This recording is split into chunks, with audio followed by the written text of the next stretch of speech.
Vamos então meditar, na palavra de Deus, no livro de Jonas, capítulo 1,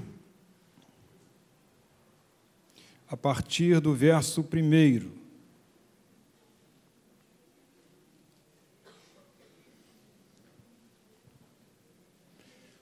Livro de Jonas, capítulo 1, a partir do verso 1.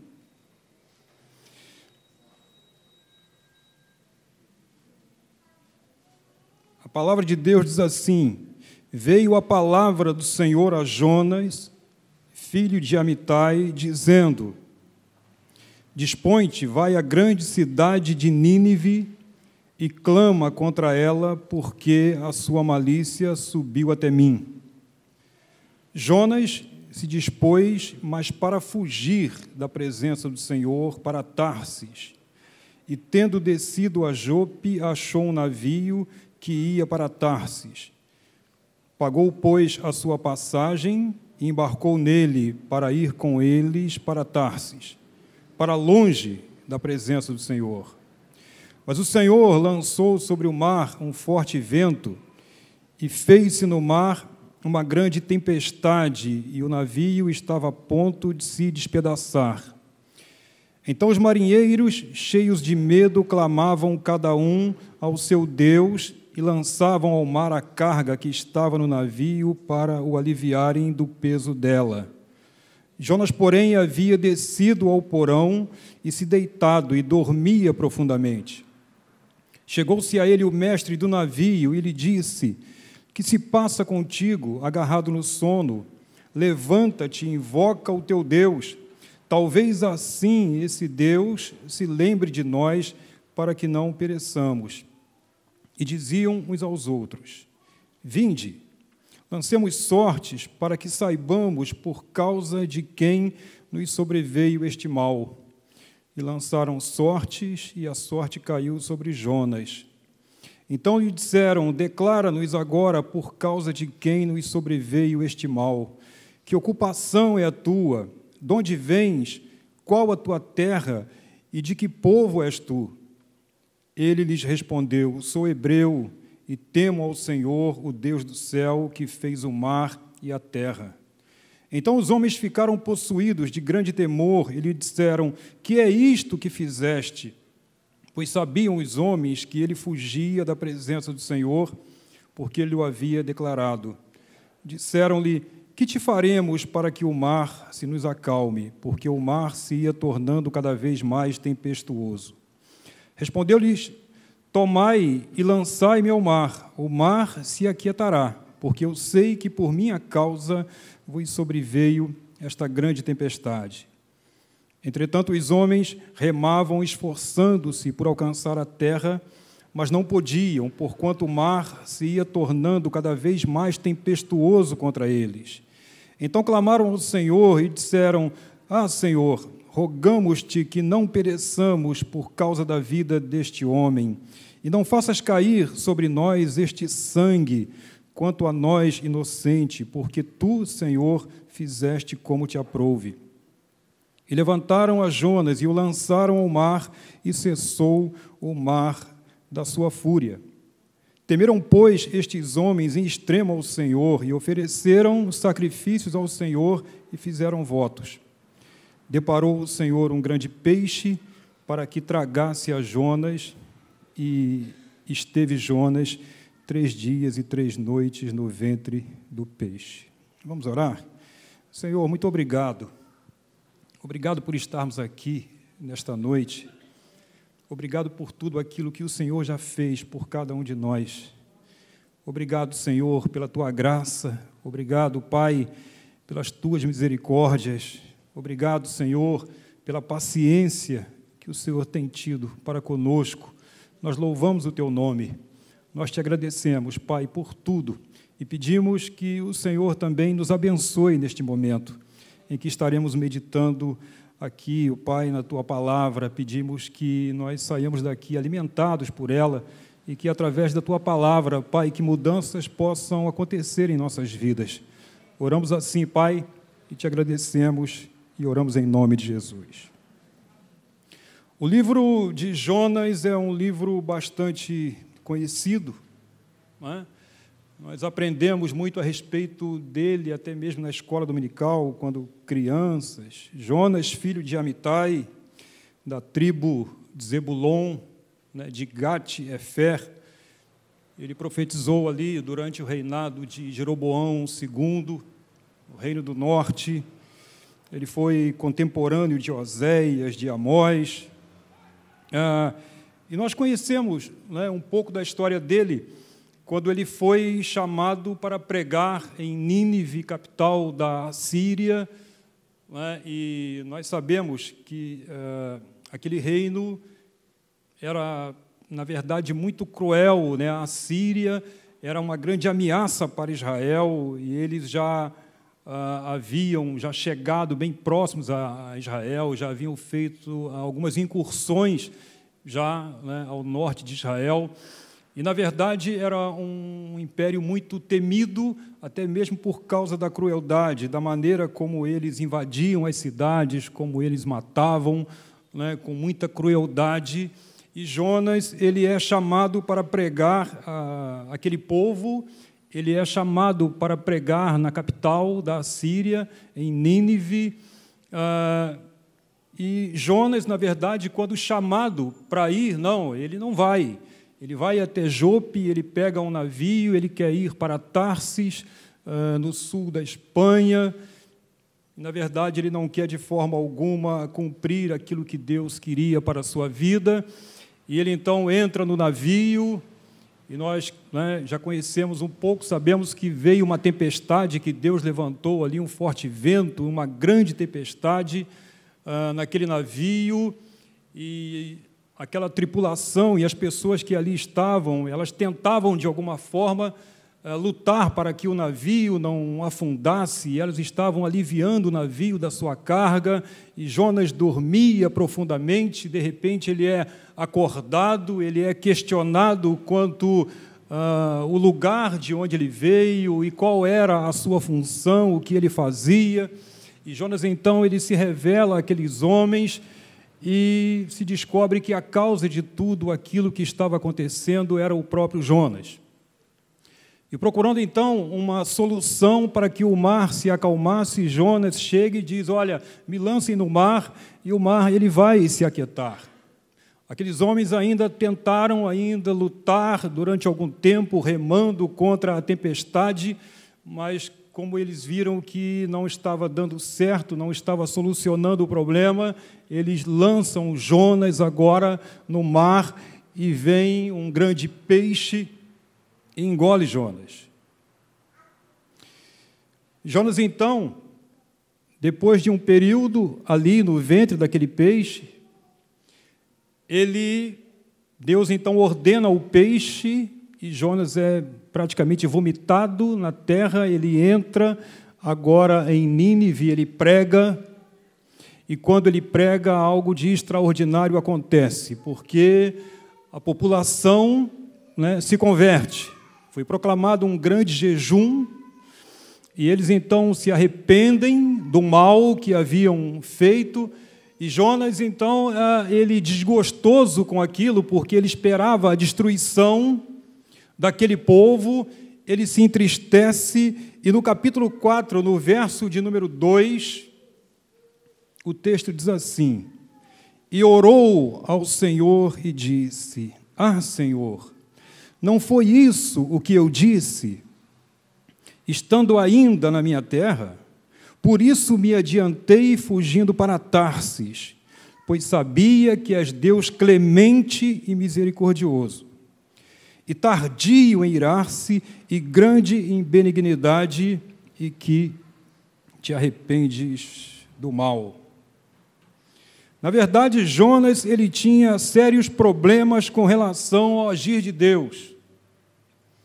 Jonas era alguém que não concordava com o agir de Deus, porque, na verdade, ele esperava que aquele povo fosse exterminado, fosse destruído, porque, na verdade, os judeus não criam ali, né, que os pagãos pudessem ser alvo da misericórdia de Deus. Então era algo que ele não aceitava. Era algo com que ele não concordava. E é interessante que muitas vezes nós criticamos a Jonas, e nós até o chamamos de profeta fujão e tantas outras coisas. Mas eu vejo que muitas e muitas vezes nós agimos como ele. Existem muitas pessoas hoje dentro das igrejas cujo relacionamento com Deus ele tem algumas manchas, algumas questões que não foram resolvidas. Tem muita gente que não consegue caminhar porque, na verdade, num determinado momento da sua vida, Deus permitiu algo, talvez que alguém morresse, ou talvez aquilo que a pessoa esperava, aquela expectativa com relação a algo que Deus poderia lhes dar e Deus não deu. E a gente que pastoreia a igreja, a gente que conversa muito com as pessoas, nós vemos que existem muitas pessoas dentro das igrejas que têm questões que ainda não foram resolvidas, e isso faz com que a vida dessas pessoas ela não caminhe. Às vezes isso não é admitido. Porque Deus permitiu que o meu marido morresse? Porque eu não consegui aquilo que eu almejava? Nós vemos muito isso. Isso, num determinado momento, isso vai impedindo o caminhar. E quando nós olhamos para a vida de Jonas, e quando nós lemos esse texto, nós vemos que essa era uma questão não resolvida com Deus, e por conta disso, quando nós lemos o capítulo 1, nós vemos que isso traz consequências para a sua vida, traz alguns reflexos, e o primeiro que nós podemos colocar aqui é a desobediência a Deus. E por ele não concordar com o agir de Deus, ele não obedece. Deus manda ele ir e ele não vai. Jonas é alguém que toma as próprias decisões. Jonas é alguém que escolhe o seu próprio caminho. Deus mandou ir por aqui, não, mas eu não vou. E a gente que critica tanto, a Jonas, muitas e muitas vezes nós agimos como ele. Nós temos uma noção de obediência a Deus em não fazermos aquilo que Deus nos mostra como pecado. E nós nos contentamos, e devemos realmente ficar alegres, porque nós evitamos pecar. Nós não matamos, nós não roubamos, nós não praticamos certas coisas que Deus ele nos diz que é errado. Mas eu vejo o obedecer a Deus, eu vejo que vai muito além disso. Porque obedecer não é só deixar de fazer aquilo que Deus ele quer que nós não façamos. Mas obedecer a Deus também é cumprir aquilo que Ele nos tem ordenado. E quando nós pensamos nisso, e nós olhamos para a palavra de Deus, nós vemos quantas coisas Deus ele manda que nós façamos. E uma delas é pregar o Evangelho. E se nós olharmos aí para a Bíblia, nós vemos, amai-vos, levai as cargas uns dos outros, suportai-vos uns aos outros, e tantas coisas que Deus nos manda fazer e que muitas vezes nós não fazemos. E nós nos colocamos como que obedientes a Deus, porque nós não praticamos pecado. Mas nós também não fazemos aquilo que Ele nos manda. E eu vejo que nesse ponto nós somos muito parecidos também com Jonas, muitas e muitas vezes. Esse profeta que é tão criticado, e às vezes quando nós falamos sobre Jonas, ou quando nós lecionamos sobre ele numa escola dominical, e existem pessoas que ficam até mesmo iradas, mas como pode? Deus manda ele ir numa direção, ele não vai, ele não obedece a Deus, mas nós muitas vezes agimos assim. Nós não fazemos aquilo que é para fazer. É interessante que, por conta dessa questão que ele tinha com Deus, ele é alguém que não obedece, é alguém que vai numa direção contrária, e é alguém também que se torna negligente na oração. Quando nós lemos o capítulo 1 do livro de Jonas, nós vemos que aqui ele não ora, ele não se coloca diante de Deus, ele não busca a Deus.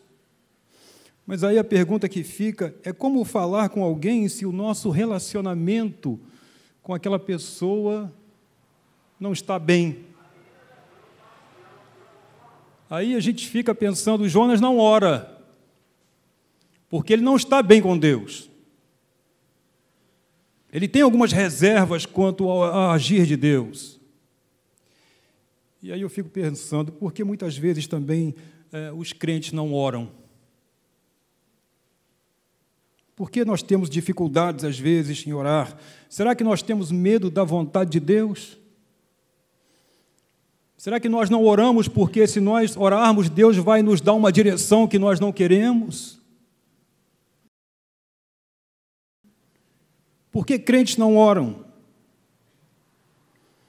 Porque não queremos a vontade do Senhor, e sim, Jonas, ele não busca a Deus, porque ele sabe a resposta, porque ele conhece, ele sabe aquilo que Deus tinha a lhe dizer.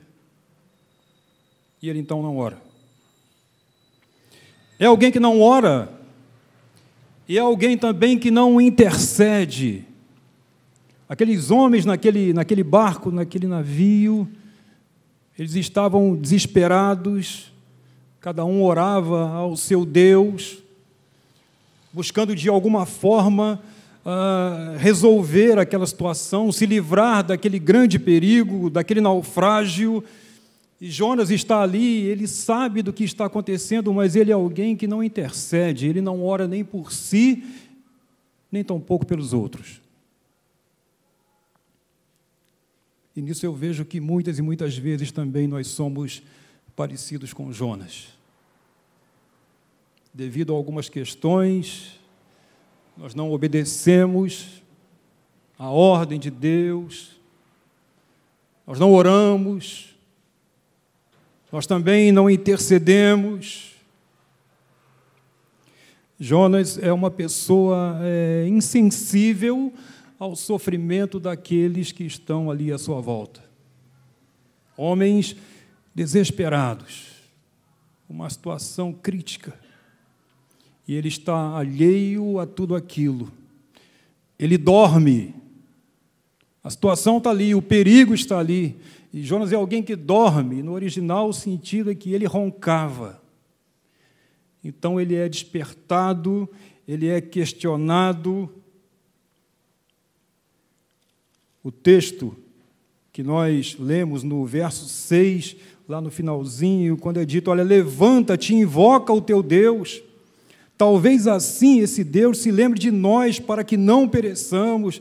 Olha, eles estão ali clamando a Jonas para que interceda por eles. Às vezes nós estamos aí tão preocupados, né? Com os nossos assuntos, com os nossos problemas, e nós não conseguimos olhar para o lado. As pessoas estão clamando por intercessão, o seu sofrimento, e o profeta está ali, insensível a tudo isso. E a pergunta que fica para nós, como tem sido a nossa oração?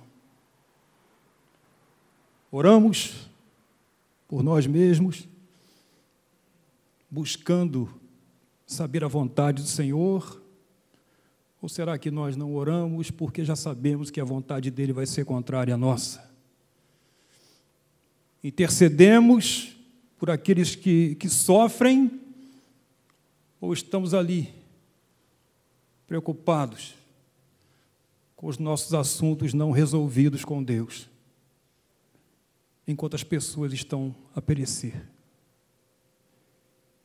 Jonas, ele é negligente, ele é insensível. Agora, mesmo naquele barco ali, né, naquele navio, nós aprendemos que com Jonas no barco, tudo vai muito mal. Não é? Com Jonas no barco, tudo vai mal.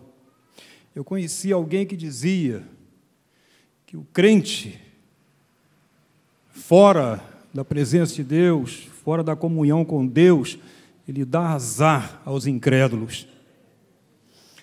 Nós não cremos no azar, não é? Mas nós vemos que a presença de Jonas ali foi um tormento para aqueles homens. Ao invés de bênção, eles tiveram sérios problemas. Agora, é interessante o texto que no capítulo de número 2, ele então é engolido pelo peixe.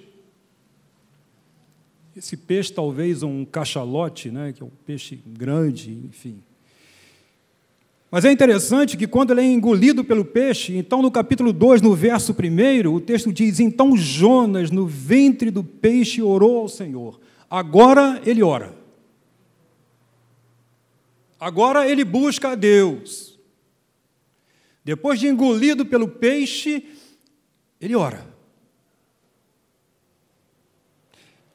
E quando nós chegamos mais adiante, e quando ele é vomitado pelo peixe, o capítulo 3, no verso 1, diz que veio a palavra do Senhor segunda vez a Jonas, dizendo: dispõe-te, vai à grande cidade de Nínive e proclama contra ela a mensagem que eu te digo. E o verso 3 diz: levantou-se, pois, Jonas e foi a Nínive. Agora ele ora. E depois de estar no ventre do peixe, agora ele obedece. Existem algumas situações, né, e peixe aqui, ele é um instrumento de salvação para Jonas. Existem algumas situações em nossas vidas, sejam os desertos que nós atravessamos, ou talvez aqueles peixes que nos engolem em determinado momento de nossas vidas.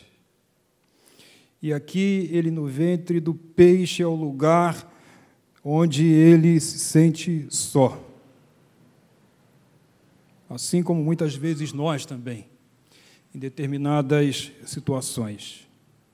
É o lugar onde ele sente a sua impotência, a sua fragilidade. É o lugar em que ele vê que ele depende de Deus e que o único caminho para ele agora é buscar a Deus. E Deus muitas vezes permite que essas coisas aconteçam. O peixe aqui para Jonas é um lugar de reflexão. E depois, então, que ele sai do ventre do peixe, ele obedece. Olha, tudo isso me faz refletir acerca do nosso caminhar. Eu vejo que muitas vezes nós somos parecidos com Jonas. Embora o critiquemos, embora fiquemos irados com ele, mas eu vejo um pouco de nós na vida de Jonas.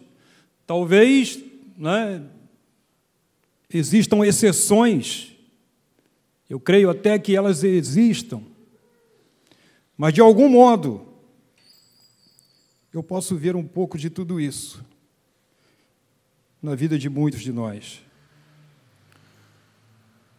por conta de questões não resolvidas. E se nós não temos caminhado diferente de Jonas, ou se de alguma forma nós nos identificamos com ele em algumas coisas, nós temos que parar e nós temos que refletir. O que tem nos impedido de termos uma vida debaixo da vontade do Senhor, daquilo que Ele tem requerido, né, de cada um de nós. Nós temos que parar. O problema de Jonas aqui é porque ele não aceitava o agir de Deus. Ele não concordava com aquilo que Deus fazia. Ele não concordava com a misericórdia de Deus para com aquele povo. E para nós? Quais são as questões que nós temos guardadas dentro de nós e que fica entre você e Deus? E nós não temos, às vezes, nem a coragem de colocar isso para Deus, mas fica guardado lá. Lá no fundo, poxa, Deus podia ter feito diferente, mas Ele não fez. Eu penso que tudo isso nos traz a uma reflexão. E é bom que haja essa reflexão. Sabe por quê? Eu creio que Deus tem um peixe preparado para cada um de nós. Eu creio que Ele tem. Eu penso que talvez alguns já estejam vivendo já há algum tempo no ventre do peixe. Mas é tempo de buscar a Deus. É tempo de parar. É tempo de refletir. Talvez você não esteja lá, mas o peixe já esteja com a boca aberta para te abocanhar. Não queira viajar nesse submarino. Você pode fugir dele. Você pode fugir desse grande peixe, refletindo na sua vida, na sua obediência, na sua comunhão com Deus, colocando diante dele aquelas questões que talvez você traga dentro de si, que Deus não tenha feito da maneira como você achava que Ele deveria fazer. Mas é tempo de nos humilharmos diante dele e de termos uma vida de obediência e de comunhão com o Senhor. Que Deus nos abençoe, que Ele nos ajude para que possamos caminhar, para que possamos orar, sim, para que possamos levar a palavra, para que possamos obedecer, sem ser preciso passar pelo ventre do peixe. Que Deus nos abençoe.